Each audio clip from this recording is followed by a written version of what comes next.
Buenos días. Vamos a continuar con nuestro módulo de enfermedades neuromusculares. Muchas gracias por su presencia. Tenemos un panel de lujo. Empezaremos con ¿qué debería saber el médico acerca de los estudios neurofisiológicos? Impartido por la doctora Sara Mabel Flores. La doctora Sara Mabel Flores es neuróloga y neurofisióloga clínica, egresada de la Universidad Nacional de El Salvador, con especialización en medicina interna en el Hospital Nacional Rosales, posgrado en neurología en el Instituto Salvadoreño del Seguro Social, subespecializada en neurofisiología clínica en el American British Coldwell Medical Center, con título otorgado por la Universidad Autónoma de México, graduada por esta especialidad con mención honorífica por excelencia académica. Miembro de la Academia Mexicana de Neurología, de la Academia Mexicana de Neurofisiología Clínica, de la Sociedad Mexicana de Medicina del Dormir, miembro de la Academia Americana de Medicina del Sueño y de la Asociación de Ciencias Neurológicas. Ganadora del Premio Kowalskaya a la Mujer Científica y ganadora del Premio Nicolás Kaufer. Actualmente se desempeña como neurofisióloga coordinadora de la Unidad de Neurofisiología especializada en el Instituto Salvadoreño del Seguro Social, neurofisióloga en Neurolab de El Salvador y en práctica privada en Clínica de Tecnología Avanzada. Démosle la bienvenida a la doctora Mabel Flores.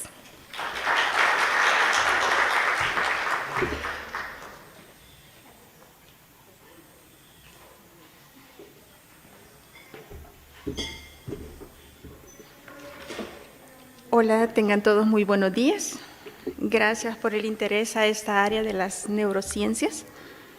Hoy voy a tener el privilegio de compartir con ustedes, tratando de ser breve, sobre los estudios neurofisiológicos. Todo médico debe saber. Yo considero en lo personal que neurofisiología es poco conocida y debería de ser más socializada, sus bondades, sus ventajas, para así darle el beneficio a los pacientes de diagnósticos tempranos, oportunos, inicios de tratamientos que limiten su discapacidad. Porque muchas veces hacemos los diagnósticos con limitaciones clínicas a veces, y eso retrasa el inicio terapéutico y traemos consigo secuelas que podríamos haber prevenido.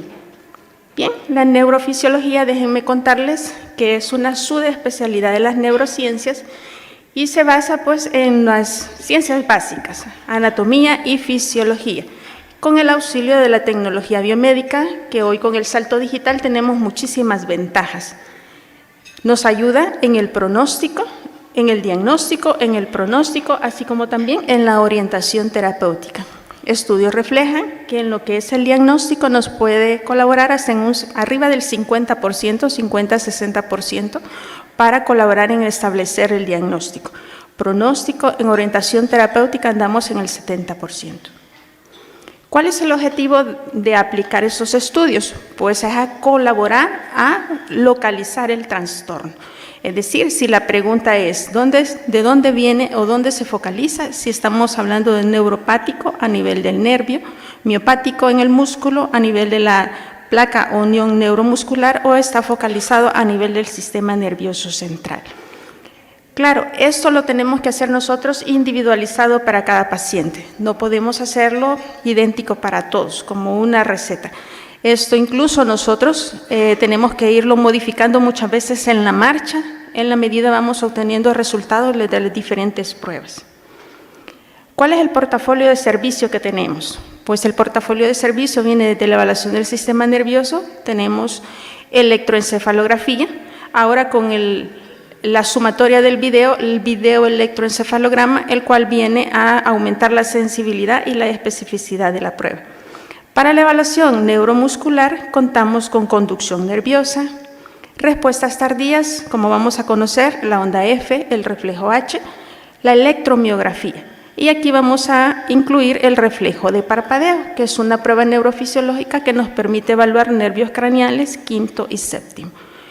Los potenciales evocados, quizás los más populares dentro de la especialidad. Esto nos permite valorar diferentes vías especializadas. la vía somatosensorial a través de los potenciales evocados somatosensoriales, la vía visual a través de los potenciales evocados visuales, auditiva, los potenciales evocados auditivos y de tallo, vestibulares con los potenciales evocados miógenos vestibulares, la motora con los potenciales evocados motores y la neurocognitiva con los potenciales P300. Evaluación del sistema nervioso autónomo. Tenemos a las opciones de la respuesta simpática de la piel y también el intervalo RR. Y con ellos pues podemos valorar tanto la función simpática como parasimpática. En lo que es la neurofisiología del sueño, también tenemos la videopolisomnografía vigilada, el gold estándar para el diagnóstico de los trastornos del dormir. Para algunas patologías específicas de las hipersomnias tenemos el test de latencias múltiples y también el test de mantenimiento de la vigilia, actigrafía y también la poligrafía respiratoria ambulatoria. Y el monitoreo intraoperatorio, uno de los avances más recientes de la neurofisiología. Entrando en materia, pues tenemos el electroencefalograma y el videoelectroencefalograma. Recientemente casi todos los gabinetes están migrando a videoelectroencefalograma, ya que esto nos permite tener mayor sensibilidad y especificidad para el análisis de la prueba. Tiene indicaciones tanto dentro del contexto del paciente con sospecha diagnóstica de epilepsia, así como también con pacientes que no tienen este diagnóstico. ¿Cuáles serían sus indicaciones en el contexto de enfermedades relacionadas a epilepsia? Definitivamente la sospecha clínica de que nuestro paciente esté sufriendo crisis epilépticas. Cuando estamos reconsiderando el diagnóstico, ya tenemos el diagnóstico, no vemos una buena respuesta terapéutica. La clasificación de las crisis. No es fácil, muchas veces las tenemos clasificadas como tónico-clónicas generalizadas, pero realmente tienen un inicio focal que rápidamente se bilateraliza y eso lo podemos establecer con el estudio electroencefalográfico. Los cambios de patrón en nuestros pacientes, súbitamente una nueva modalidad de semiología o un aumento en la frecuencia. Cambios, así también sospecha en el estado epiléptico no convulsivo, un reto para el clínico, que se puede establecer fácilmente con el monitoreo electroencefalográfico, así como también el monitoreo del estado epiléptico, el cual idealmente debe de ser tratado bajo monitoreo de electroencefalografía. El monitoreo del número de crisis, hay muchos pacientes que nos reportan un número de crisis excesivo que son difíciles de creer, pues estos son fáciles de monitorear a través del monitoreo en nuestros laboratorios.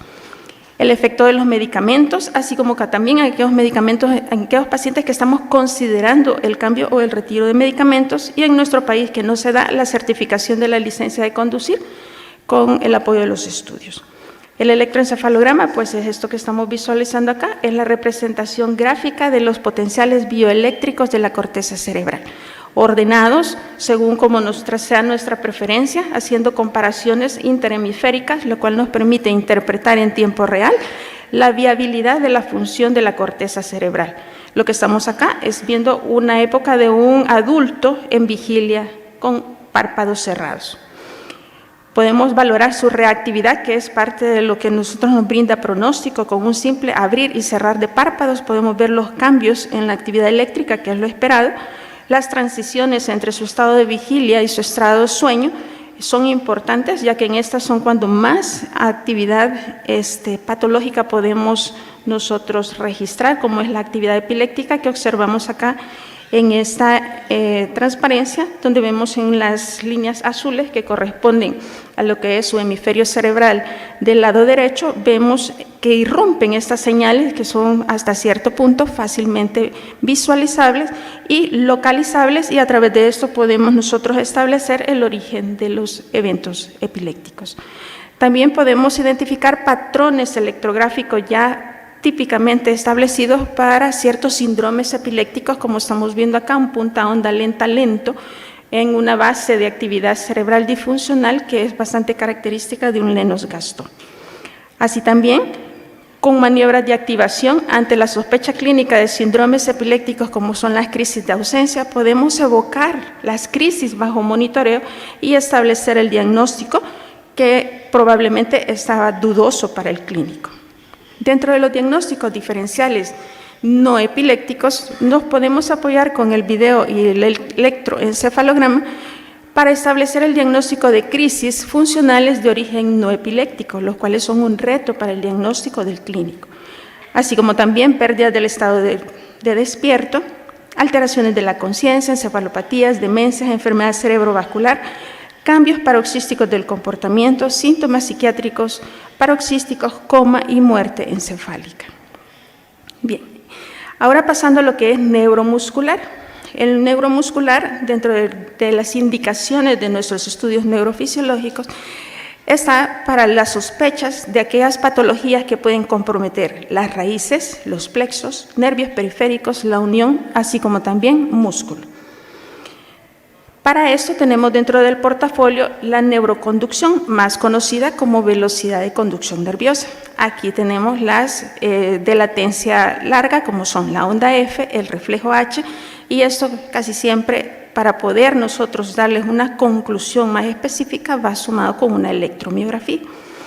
Con esto nosotros podemos confirmar diagnósticos clínicos, por eso agradecemos mucho si nos ponen en la referencia cuál es su sospecha clínica, porque de esa manera pues, nosotros podemos confirmar o desvirtuar esa sospecha clínica. Incluye también otras enfermedades, excluir otras enfermedades, por ejemplo, las diferencias, nuestros retos neuropáticos, radicular, etc. También aquellos estados subclínicos, aquellos déficits que clínicamente el paciente no logra expresar adecuadamente, pero ya con el registro objetivo nosotros podemos ya hacer localizaciones, definir severidad, definir cuál es la base patofisiológica de esto, si son desmielinizantes, si son axonales, lo cual es crucial para el tratamiento, definir evolución, pronóstico y progresión. Los neuropáticos, que es una de las causas más frecuentes de enviar o referir pacientes para estudio. A través de esto nosotros podemos establecer qué tipo de fibras están afectadas, si son exclusivamente sensitivas, si son también motoras o si son ambas, o sea, un compromiso mixto.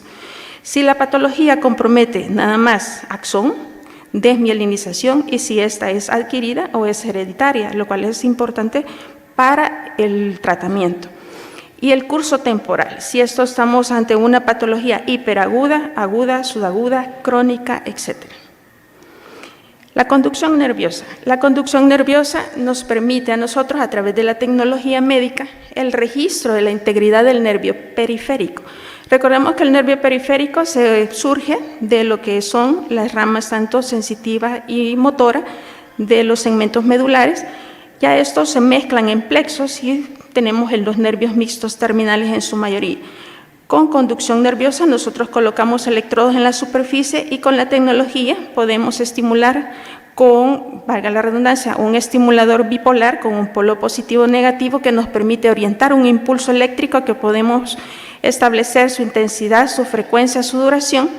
Podemos obtener estas respuestas que son los potenciales de acción del paciente y de estos podemos hacer mediciones de su latencia, es decir, cuánto tiempo tarda el impulso en generar la despolarización y desde la despolarización hasta la máxima despolarización medir su amplitud y así como también su duración.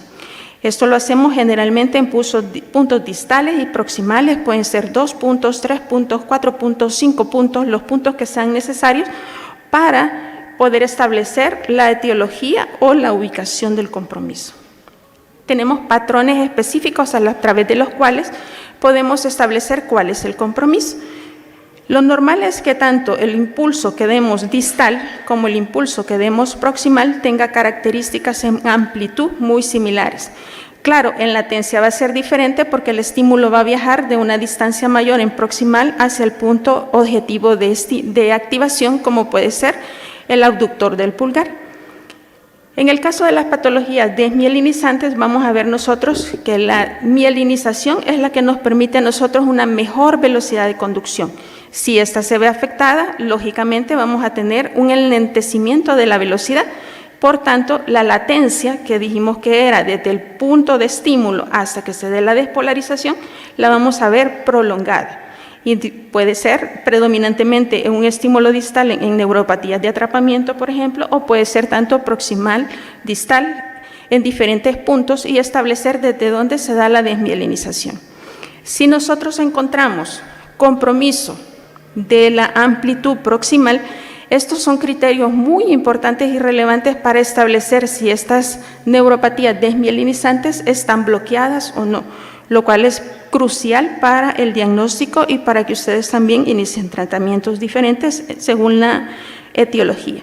Y en las neuropatías axonales vamos a ver nosotros cómo se da un descenso de la amplitud. Digamos que si este es lo normal, lo que ustedes ven en puntitos en la última gráfica, en la número D, vemos cómo se reduce el tamaño del potencial debido a la pérdida de axones debido a la patología. En la onda F, acá es diferente, por eso se llama de latencia larga. Acá nosotros nos permite valorar el segmento proximal del nervio periférico. ¿Por qué? Porque es una señal que nosotros vamos a lanzar de una manera, se llama antidrómica, o sea, el nervio motor está diseñado para conducir de proximal a distal. Y nosotros con la conducción de la onda F lo obligamos a conducir de distal a proximal. Eso permite que la señal ascienda hasta la cabeza de la alfa motoneurona en la asta anterior, la despolarizamos y eso nos genera una respuesta, que es lo que estamos observando nosotros en la gráfica lateral. Lo que ustedes ven en el círculo, esa es la onda F, esa pequeña onda de diferente morfología. ¿Por qué de diferente morfología? Porque son diferentes las alfa motoneuronas que nosotros vamos a despolarizar con cada impulso. Esto está sujeto mucho a la técnica. Neurofisiología es operador dependiente. O sea, no podemos hacer un estudio a la carrera, sino que tenemos que ir pausados según cada paciente.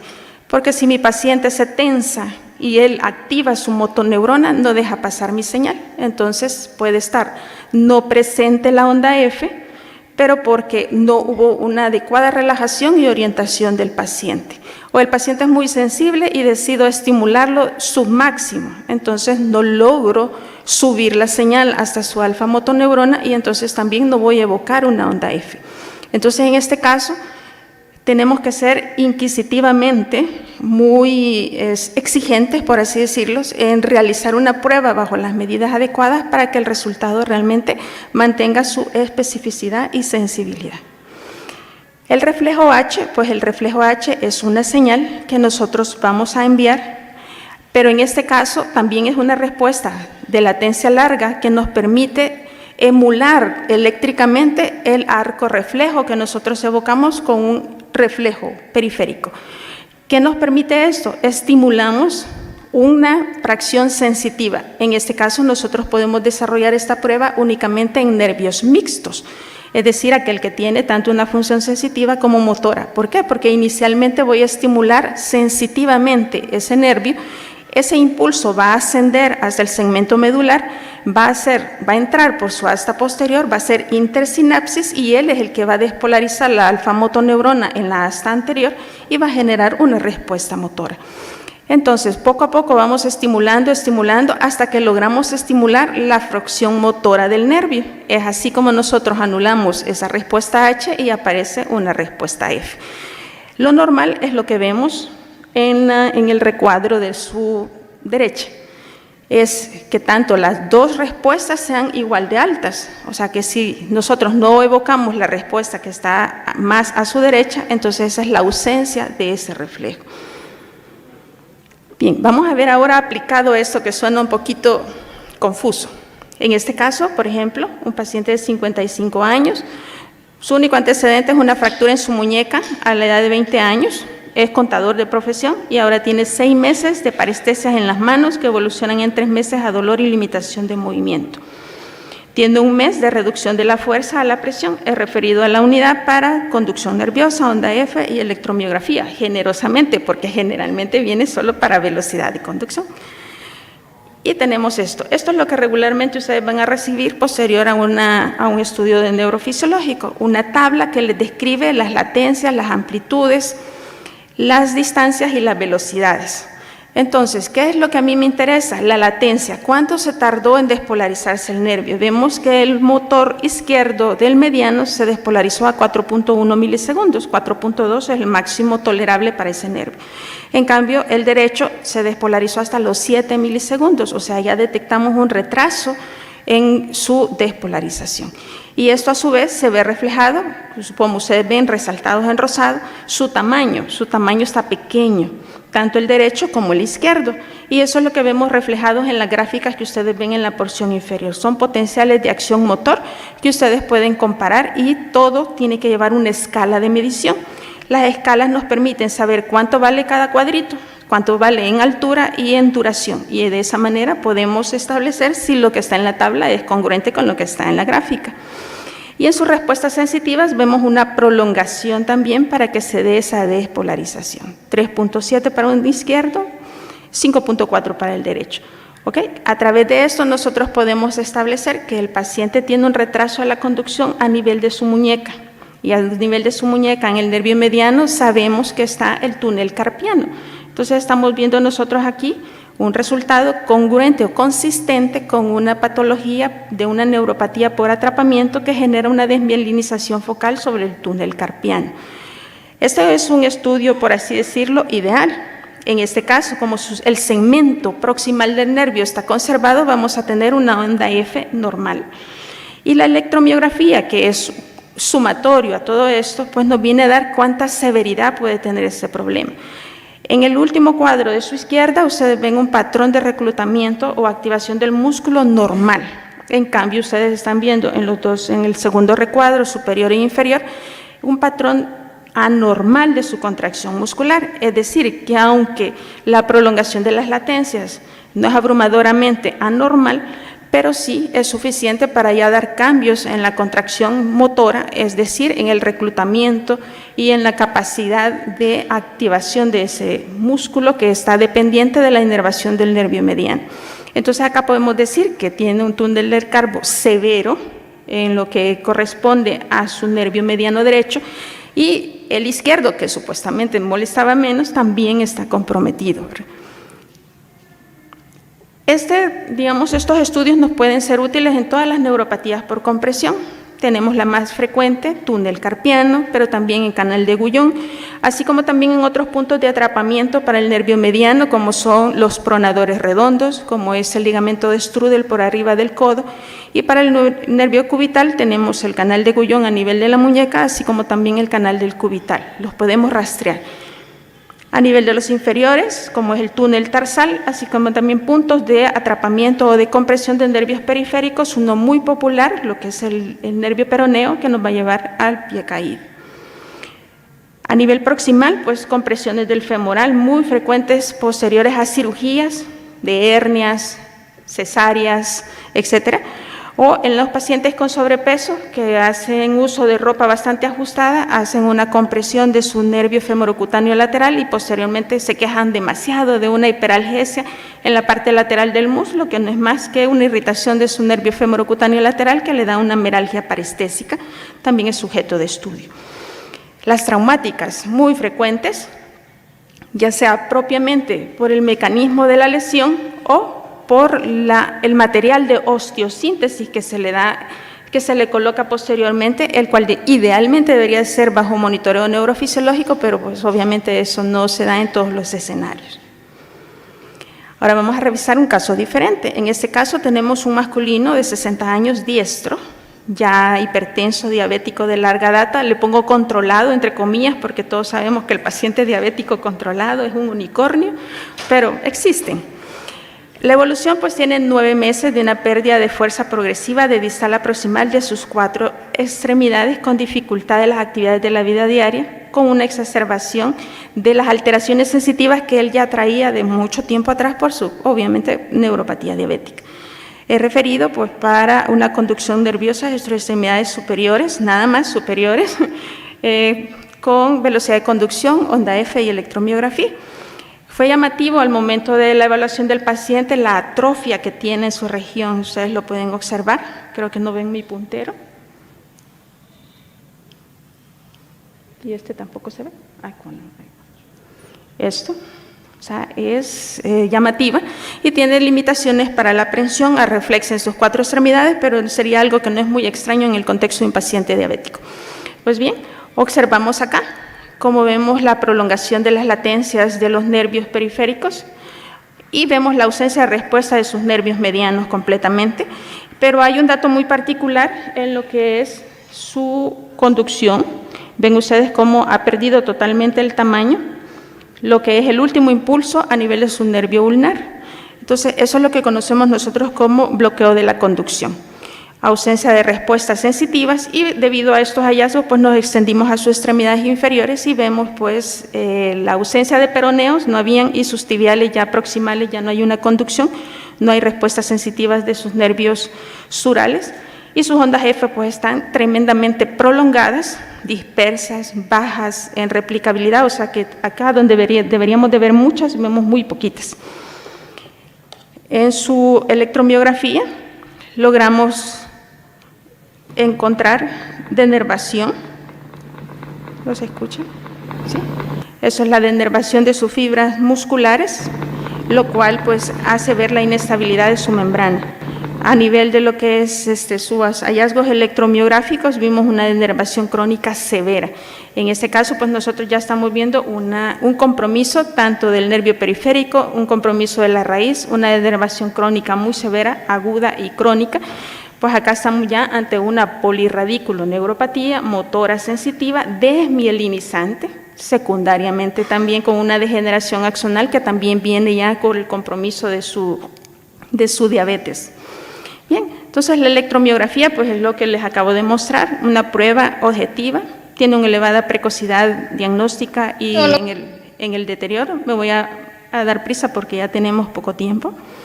Y esos son los patrones que podemos encontrar, desde un patrón normal completo, incompleto, el que le sigue, un patrón único que es la denervación más, por así decirlo, con mayor compromiso, la mayor limitación en las funciones a futuro, denervación aguda, patrones miopáticos, como el doctor pues más adelante nos va a disertar sobre esta patología, así como también actividad al reposo que puede marcar, clasificar ciertas patologías como son las descargas miotónicas. Vamos a las respuestas tardías que ya revisamos. El reflejo de parpadeo es otro que nosotros podemos valorar, un reflejo polisináctico que evoca lo que es el reflejo corneal que clínicamente podemos establecer, y este es de utilidad en aquellos pacientes que tengan compromiso de estos nervios como la neuralgia del trigémino, espasmos hemifaciales, evaluación de las parálisis, neuropatías craneales múltiples, procesos de ángulo pontocerebeloso, lesiones del tallo cerebral. Prueba de estimulación repetitiva, creo que el día de ayer tuvieron todo por acá con el doctor para lo que fue la evaluación y el abordaje de los síndromes miasteniformes. Es una de las principales indicaciones para este tipo de pruebas. La podemos hacer en cualquier nervio, pero se prefiere en el lunar, facial y accesorio. Siempre tratamos de ubicar el área donde está más sintomática para el paciente. Los potenciales evocados. Acá pues podemos valorar todas las vías con el auxilio de esta prueba. Las visuales con sensores de superficie, estímulos que pueden ser tanto visuales por pantalla o los podemos hacer también con lentes si el paciente no tiene un buen punto de fijación o no sigue instrucciones como son los pediátricos, y a través de su gráfica nosotros podemos establecer si la vía visual está íntegra, si está retrasada, por ejemplo, en una neuropatía óptica isquémica desmielinizante o simplemente ha perdido amplitud por un compromiso axonal. Sus indicaciones no solamente en la neuritis óptica, si tenemos compromisos por tumores vasculares o enfermedades neurodegenerativas también son de ayuda. En lo que son los potenciales evocados auditivos, pues es un privilegio porque nos permite valorar el tallo cerebral, ya que la vía auditiva asciende a través del tallo cerebral de forma bilateral. Es una prueba no invasiva, no dolorosa, no requiere mayor colaboración por parte del paciente, más que esté quieto con los ojos cerrados. Y como ustedes pueden observar, podemos emular justamente todos los relevos de la vía auditiva hasta su integración a nivel cortical. Pues sus indicaciones, pues prácticamente valorar la vía auditiva, pero también nos puede ayudar en pronósticos como es el paciente con muerte encefálica o el paciente con valoraciones de hipoacusia. Según donde esté la lesión, así podemos nosotros encontrar los diferentes segmentos comprometidos que nos da la oportunidad de ubicar la lesión. Igual los somatosensoriales, podemos rastrear toda la vía en su ascenso desde el receptor periférico hasta su integración en la corteza somatosensorial.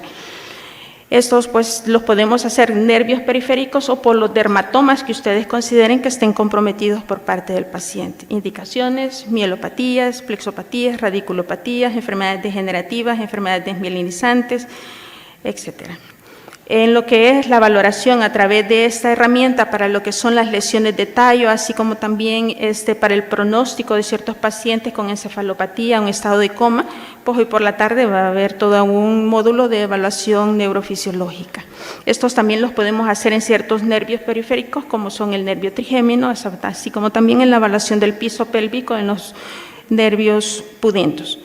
Y pues los potenciales evocados motores, ya terminando, nos permiten valorar la vía motora córtico-espinal. En este caso lo hacemos con estimulación magnética, la cual no es dolorosa, y con la participación activa del paciente pues podemos activarla, por así decirlo, y poder establecer el diagnóstico de ciertas enfermedades como enfermedades neuronamotoras o otros tipos de enfermedades desmielinizantes que comprometan la vía. También contamos con los evocados neurocognitivos, que se nos permite a nosotros poder valorar esta función y está indicado en los pacientes con enfermedad de Alzheimer, así como también esquizofrenia, trastornos por déficit de atención e hiperactividad, en los cuales también hay ciertos estudios prometedores.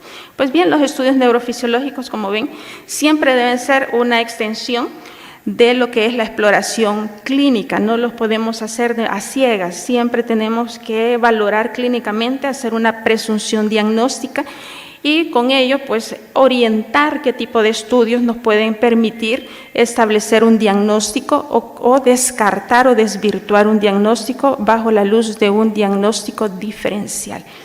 Si se realiza pues, o se interpreta de una forma inadecuada, nos puede conducir a pruebas diagnósticas superfluas y lo más preocupante, a tratamientos muy peligrosos.